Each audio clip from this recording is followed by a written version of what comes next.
processing a cup of worms. Let's get into it.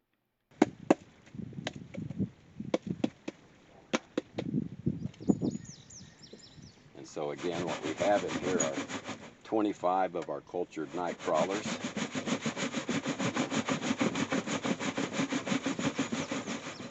And you can see here on the top of the screen what's left is just the worms. So I'm going to take those worms and put them right back into the same container.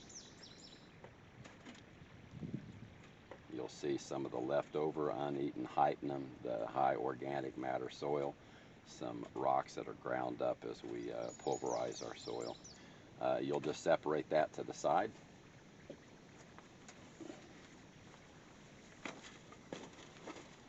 And here are your pure worm castings. Look at that. 100% pure worm castings.